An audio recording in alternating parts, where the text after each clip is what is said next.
Good morning, learners. Welcome today in our English lesson that is going to major on modal auxiliary verbs. So our first question that we need to ask and answer ourselves is that what are modal auxiliary verbs? So learner, these are just helping verbs. As we know that, look at the definition of this. Auxiliary verbs are simply words. These are helping verbs that show the tense. These are helping verbs. Helping verbs that show the tense. They show the tense or question form.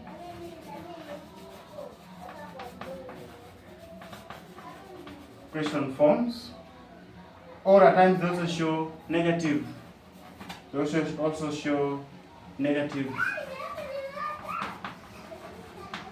So learner, here we need to look at the main things I've mentioned, that they are helping verbs that show the tense. By tense there, I mean that you can talk of one like have. Have here can be used to show the tense. I talk of James has gone. There we all use has. But James and Mark have gone. In that case, already shown the tense that these people are many. Hence, James and Mary have to take a plural verb. So it can also show the tense in that manner. And then it can also show the question form or the negative or what of a sentence. So basically, having known the definition, learner, let us go to number one of that one to look at today. That is wood. How is wood used, learner? What is the meaning of wood? So wood is normally the subjunctive form. Like we talk of the past of will. This is the past tense of will. The past tense of will. Like you say, James will go home. In the past tense, we say James will go home. So there, would has come there as a past tense.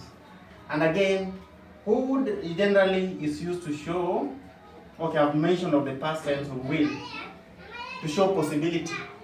Father will come home. Father would come home. So it's just to show possibility, what is possible. Then you go to will. I've just mentioned that will also shows. Will generally show to be able to. To be able to. Like mother will come home, meaning mother will be able to come. Jane will get the prize, or will win the prize. Jane will win the prize, meaning Jane is able to win the prize. You can't use will if somebody is not in a capability of doing something. Then we have might, learner.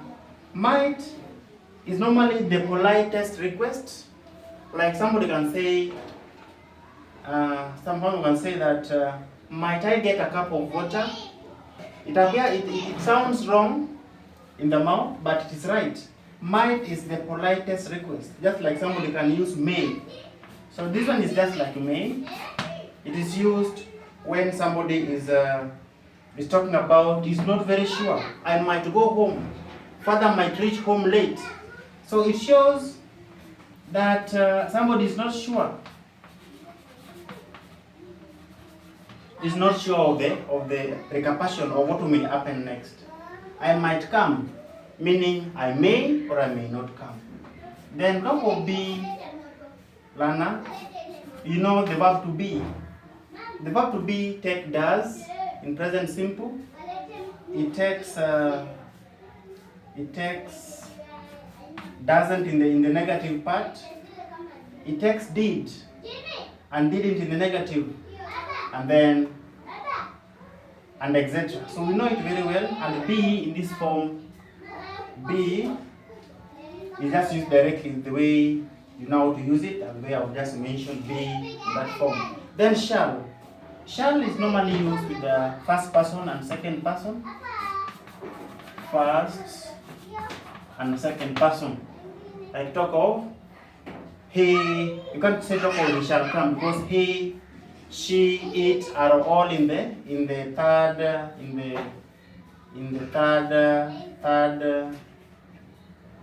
third person. So I on top of I, we, and you. All this learner will take shall. Talk of Jane shall come home. So it also shows possibility, the way we mentioned will, to be able. So we talk of to be able to. But remember, learner, in the first and second person. Will, just go back to will a bit. Will, here takes second, here takes only third person. Third person only take will. You can talk of he will come home, mother will come home, and etc. Third persons only. And then talk of have, learner. Talk of have, this one shows must. It's the same with must, something that must be done. Like talk of you have to work hard, meaning here you have no obligation but to work hard. So it entails a must. Just the way I began, I also mentioned that it can be used as a tense. In tense form, you can talk of Jane and Mark have to go home. There, we mean that there are many people. Hence, must there entails the meaning of have. Then should, learner should. Should shows obligation. It is obligatory. Should shows is an example of obligation that you are not forced to do it. Like the Bible says that children should respect their parents. That respect of parents is obligatory. You can choose to either to respect or not. Nobody will follow you to respect. Hence, we talk of obligation. Something that you do willingly. You say that you should work hard. Teachers will always encourage you to work hard, your parents as well. But nobody will ever force you to work hard. You can either choose to work hard or stay lazy, and finally you'll get whatever you want to get. So obligation here means you can either choose to do it or not. That's why we use should. Then you go to our next one, that is may. May is also the politest, always used as a polite request. Just like as we used might. They are used the same way. Father may come. And then talk of might. Might at times is normally used with first and second person. Like you might go. I might go late.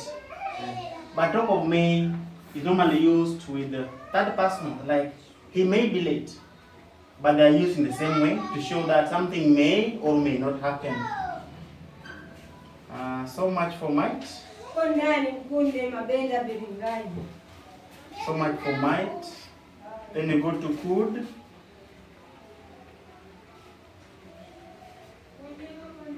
May. So we mentioned that may shows ought, that I've just been mentioned here. I may come. I ought to come. No. May is also shows possibility. Why is it mentioned? It some means that something may happen or may not. It shows possibility. So yeah, I didn't mention possibility.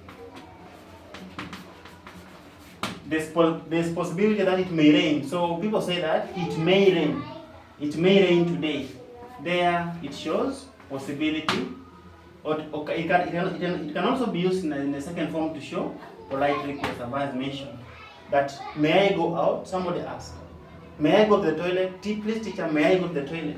You say may because you are politely asking from the teacher. The teacher has the will to accept or to decline. Then we go to could, or which could is the past tense of can, as we know. Can. She can go. In the past, you say she could go. So can, this is could is the past tense of can. As I mentioned before, just a past tense. Past tense of. It also shows possibility. Like somebody can go, somebody could not go. So could here is just past tense of can to show possibility. And ought, as I mentioned, ought is also like you ought to go. So this one you is same as should. You should respect your parents. You ought to respect your parents. So these ones are the same. They all mean obligation. As I mentioned when you were doing should here. Obligation, just to repeat, it means that you are either, it is something that you have the will. You are at liberty to choose between doing it or not. That's why I use should. I gave several examples like pupils should work hard in class. So they can either choose to work or not. So looking at some examples that we are given in our book, that is page 19 of our English aid, we can see we have been given the meaning of auxiliary verbs, and then we have been given examples like letter A says, do you think the fire brigade dash get there? And the answer is there. Do you think the fire brigade will get there? So will has been used there to show that they will be able to. They will be able to be there. Do you think they will be able to be there? Do you think they will get there? So will has been used there as an auxiliary verb to show able to. Then B, the police officer has arrived. Look at has there. Has been used there to show the tense of our sentence. Has. It only one police officer. That's a singular verb, a singular noun or subject. So you say the police officer has arrived. If it could be the police officers, then you could have used the police officers have arrived. So we could have included our verb have in that category. So, Lana, those are the examples we have been given. Meaning the question that we are going to do after that are not very hard. They are very simple. Like we have one in exercise number 14. Exercise 14. Let me write it down first. Okay? Which exercise you are doing? In page 19 of our English 8, we have exercise 14, number 1 to 10. Number 1 to 10. So I'm just going to look at some few, then allow you that you can continue with the exercise. Number 1, we have the villagers dash be alerted of danger early enough. The villagers dash be alerted of danger early enough. We have been told to use fill the blank spaces in the following sentences with the correct auxiliary verb from the list given. The list given are the ones we have done here. We have would, will, might, be, shall, have, should, do, may, and could. Hence have been given number 1. The villagers dash be alerted of danger early enough. So we say the villagers